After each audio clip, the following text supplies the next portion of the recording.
Am I the a-hole for making a scene after my sister-in-laws announced their pregnancies at my birthday as a gift? My 24 female boyfriend, 24 male, has two sisters, Emily 30 female and Diane 32 female. They are both married and trying for a baby. Diane announced her first pregnancy at Mother's Day this year. She gifted her mother a baby shoe and a positive pregnancy test. Everyone was happy, and even more when Emily told everyone that she was also trying for a baby. Later that evening, I texted them both saying, "Congratulations, I'm happy for you." It's a bit weird for me and my boyfriend because we recently learned that I'm sterile. I hope it didn't cut the mood, but I'm really excited for you both. They sent me some texts reassuring me and everything went well. Sadly, Diane lost her baby 2 months after this party. Fast forward to last week. We, mother-in-law, both sister-in-laws and I, met for a girls' night. My mother-in-law wanted to organize a party for my birthday, so she asked me if that's okay for me and what do I want. I said fine, but birthdays are tough for me. When I grew up, my parents always made my birthdays about them. They never invited my friends or close family. They always invited their colleagues and friends, and they had big parties where they drank a lot of alcohol. So after, I wanted to be sure to have a small party with close family, 12 persons, and nothing really big. The party was yesterday. I was helping my mother-in-law when both my sister-in-laws and their husbands arrived. They both also brought their in-laws and some friends. So what was supposed to be a small party ended up with more than 40 persons. My mother-in-law was a bit fuming because we had to go buy more drinks and foods for uninvited guests. The party went well until it was gift time. I opened gift for my mother-in-law and father-in-law, then one for my boyfriend. It was sweet. Next, my sister-in-laws gifted me one small package for them both, which is fine as I asked for small gifts if they were willing to give one. I opened it, and it was a small size shirt, a more XL, and as saying best future aunt. There was also written with a marker pen ×2.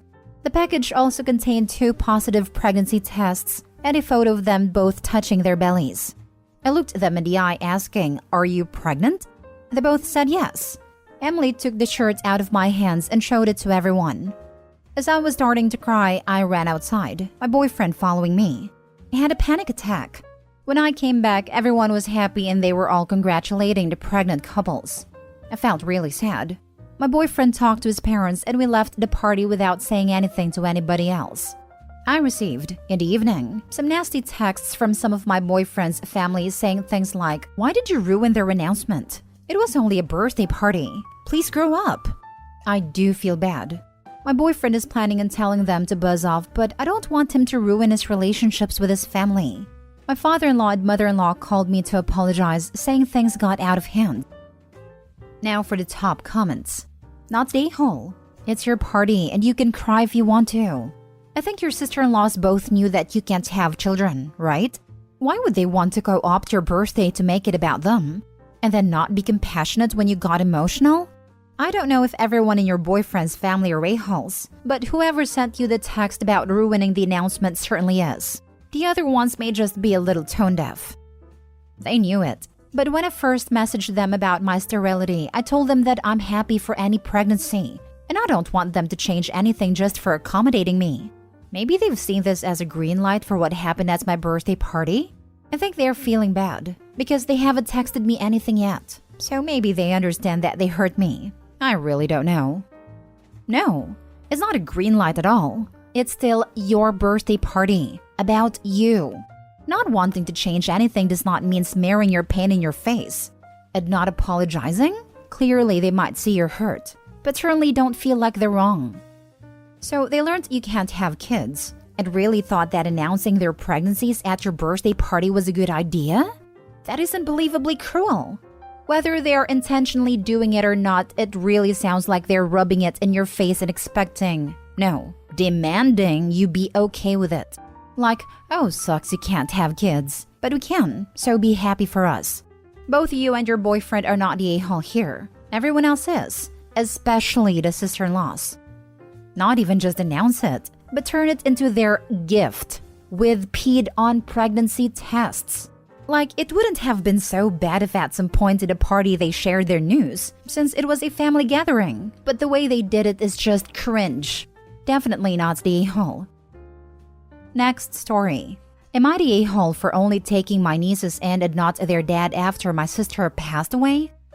My female 33, sister female 36, passed away a month ago because of cancer. It's devastating, and words can't express how we feel. Her husband struggled to pay off debts and has asked me and my husband to take him and my nieces, ages 13 and 16, in for some time. I have to say, I'm not in good terms with him. We've had more than our fair share of disagreements in the past. He tried to sue me and my husband for my own mother's house, which I'm living in with my husband and daughter. But he claimed he needed money to pay for my sister's treatment, and this was the only way to get it after we, my brother and I, refused to help. It's a long story, but we're not in good terms. So I agreed to only take my nieces in, but not him. He tried to negotiate this, saying his daughters are grieving and need him, their remaining parent, to be around. I said he could see them during visits, and that was it. My husband agreed with me at first. Then my brother-in-law showed up with my nieces days ago, and I only let the girls in but turned him away after he tried to talk me into letting him stay. We had a huge argument, and the girls went inside crying after their dad left, repeatedly saying they want him. My husband is backing out of this, saying we might be making a mistake separating the girls from their dad when they're grieving. My aunt berated me, saying I messed up entirely here. I argued that it's my home, and I don't feel comfortable with him staying after what he's done. She called me selfish and bitter and said I'm making it more difficult for the girls who just lost their mom. Now the girls are quiet, but my 16-year-old niece keeps arguing about wanting her dad with them. My husband still thinks we're making a mistake and making the girls resent me for what I did to their dad who's grieving. Not the a-hole. While it stinks that you can't be 100% supportive for the girls, it's his fault. You have to protect yourself. He's sued once. If he starts living there and establishes residency, he could try to squat. If other family are upset, they can take them in. It's OP's choice to help or not. I do not see the reason why she should let someone hostile to her live in the same house. I think it's already a lot that she offered to take in the girls while she did not have to. Yes, it's her sister's kids, but honestly, not everybody would do that in the same situation. If he wants to stay with the kids, he needs to find another arrangement. He is the parent, not OP, not the a-hole. We're all making the assumption it's actually OP's house. She even states it's her mother's house that they are living in. Oddly worded. She never once says she inherited a house. At bets money, the inheritance is in question.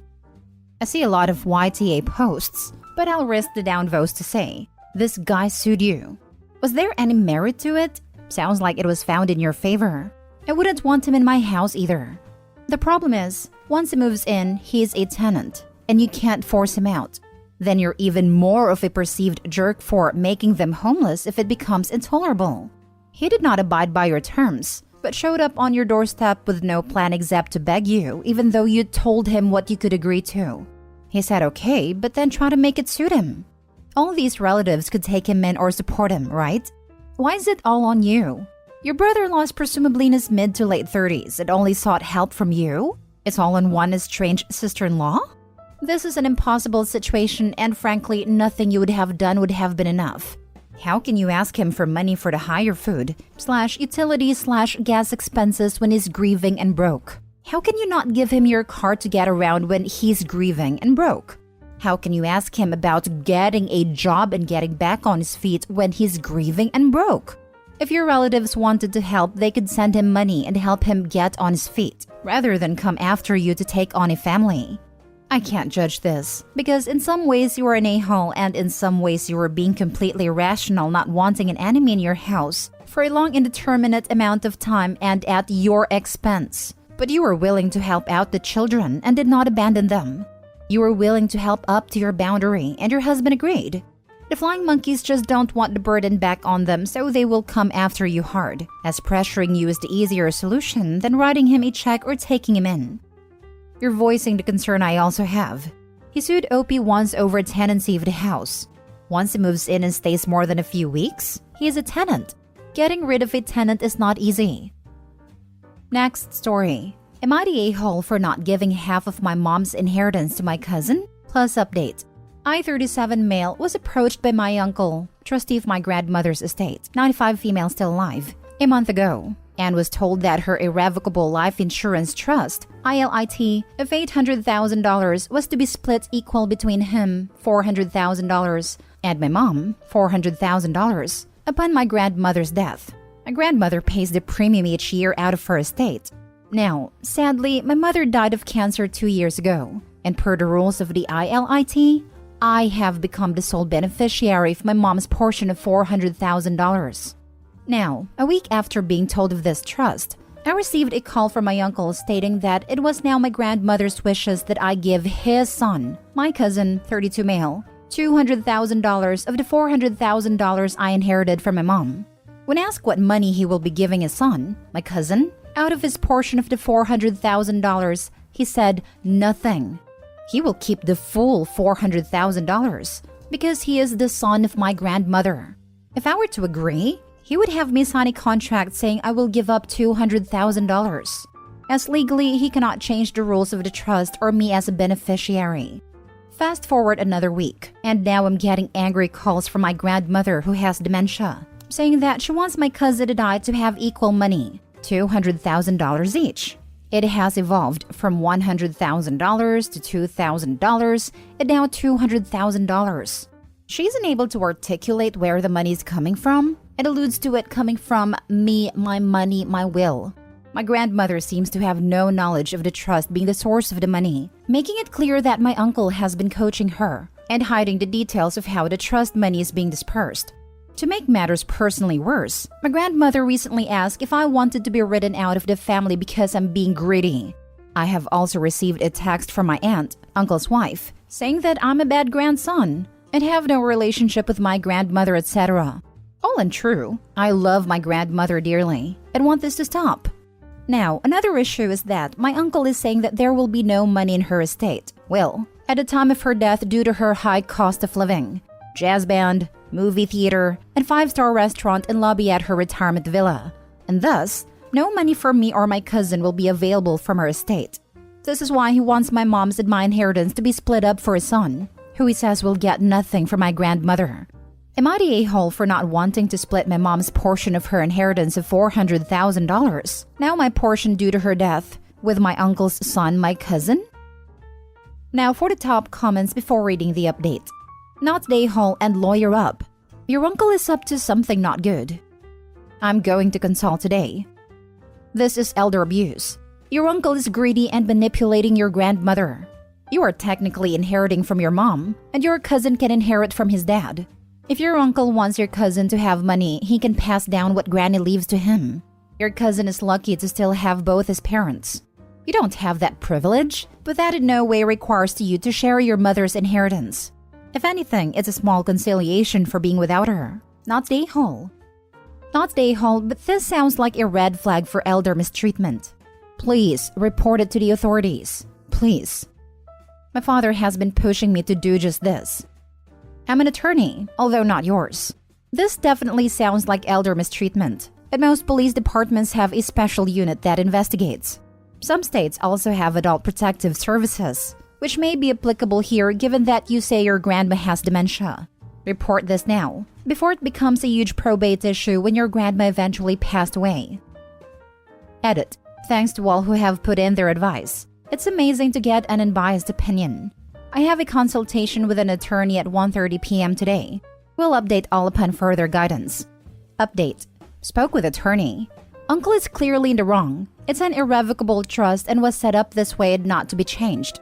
The money is solely mine as the beneficiary of my mother who passed. There is no legal standing my uncle has to demand the scheme he concocted. I have no obligation to do anything. If he wants his son to have money, then he can give him money. Not my mom's, nor my responsibility. He said my uncle is being very greedy. He suggested I ask for a copy of the trust, and if it's not received, then he will demand it in a legal letter. As for the elder mistreatment, he said my uncle is definitely unduly influencing my grandmother against his fiduciary duties. He suggested I speak with my cousin and see if he can calm my uncle down to give him a last shot of coming to his senses. If the calls increase from my grandmother, then I could register a mistreatment claim and take further legal action. Last story. Am I the a-hole for asking our daughter to spend less time with her boyfriend? A year ago, my husband, 62 male, and I, 64 female, became semi-empty nesters once my daughter, 26 female, moved out of our home and to her first apartment. We miss her a ton, but it's been great to see her grow up. We still have our son 20 male left in the house, and we are waiting until he graduates so my husband and I can hopefully move abroad one day. A few months ago, my daughter has started dating someone, but we haven't even had a chance to meet him yet, and learning about her boyfriend has been like pulling teeth. We only found out she was dating when she sent a picture of herself to us one day. It looked like someone else had took it, and we asked who did.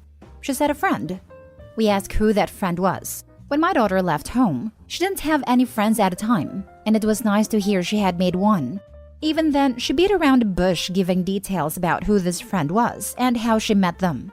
Anyway, we eventually learned of her boyfriend, but we have noticed she is spending lots of time with him. When we invite her to hang out with us on the weekend, she always declines and says she has something planned with her new beau. When we chat on the phone, she is often with her boyfriend at home, or out and about and so on.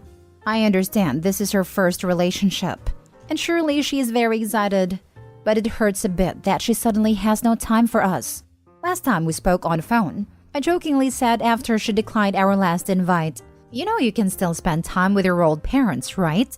But she took it much seriously than I intended. Is it so wrong to ask our daughter to spend more time together? Just some thoughts. The fact that you didn't allow her to date until 20 is ridiculous. It's also ridiculous you believe that this is her first relationship. Newsflash, she got used to hiding things from you. Why don't you leave her alone and work on whatever parts of how you treat her make her feel she has to do this? You're the a-hole. Seriously, when Opie said learning about her boyfriend is like pulling teeth, I was ready to say, take a hint.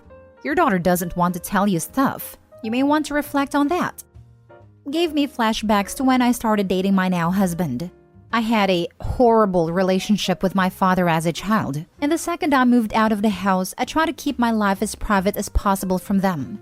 A decade later, and we're much happier. But damn, when you have a hyper-controlling parent, especially around dating, you become an expert at hiding things.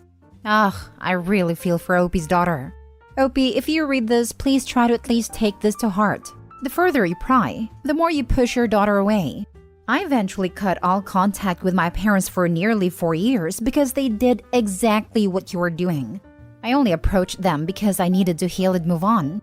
You are hurting your daughter so much. Please stop and let her live her life before it's too late. You're the a-hole, but you can easily stop being one. Please do.